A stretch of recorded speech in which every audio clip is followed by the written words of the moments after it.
Spring Heel Jack. That name brings me back. It was almost 8 years ago, to the day, during one of those fall summers. The locals call it a strawberry spring. The fog rolls in as thick as the snow melts, and in that fog, the shadow of violent death hung over us all. The shadow of Spring Heel Jack. In those foggy days, you never knew what would be lurking in those shadows. You'd almost expect to see Frodo, Sam, and Gollum sneaking around, but what she saw was Jack. Or maybe she didn't see him at all.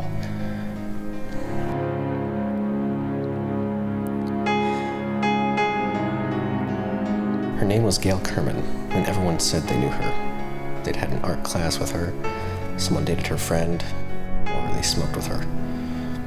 Everyone had their own image of Gail, all sorts of rumors. The police were frantic. Any guy could have been a suspect, even me. I got stopped one time, and all I had on me was my lucky keyring. The lucky thing about Keene is, everyone's related somehow. It wasn't long before they found this guy, Carl Amalara. Turns out he'd known Gail, and they'd been pretty close. He hadn't confessed, but someone who knew them said they'd gotten into a fight, and, well, they had their guy. With Carl in jail, the nights and their shadows weren't as scary. Every dark corner seemed to hold lovers, partners, people who felt safe with Spring Heel Jack locked up. Even the fog seemed to relax, until a week or so later.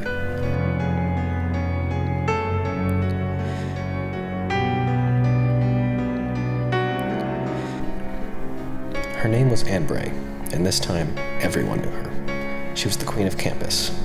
You didn't get to be an amateur model and president of 2 honor societies without that kind of reputation. The campus wasn't the same after that. Everywhere you looked, Spring Heel Jack could have been waiting. Every time the fog rolled in, another one turned up dead.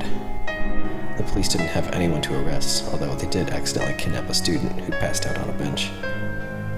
This was when my roommate told me about the Strawberry Spring, and when the news ran with the name Spring Heel Jack for the killer. The next woman killed, Adele Parkins, was a sweet lady who worked in the dining commons.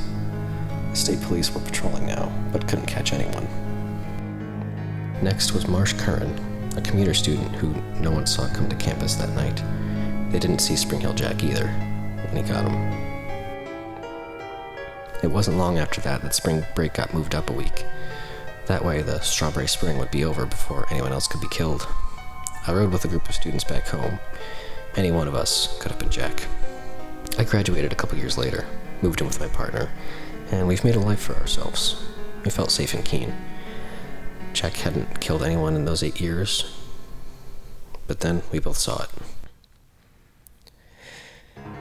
Even the news was calling it a Strawberry Spring.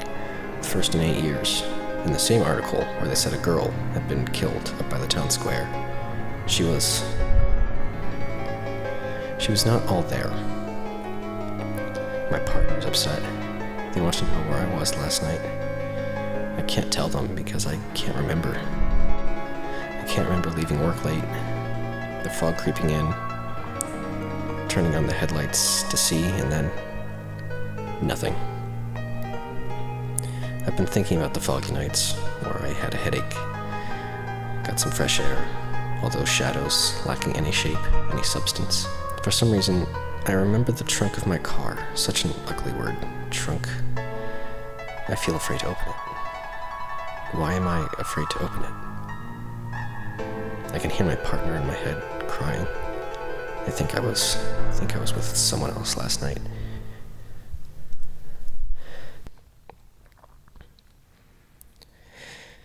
And oh dear God, I think so too.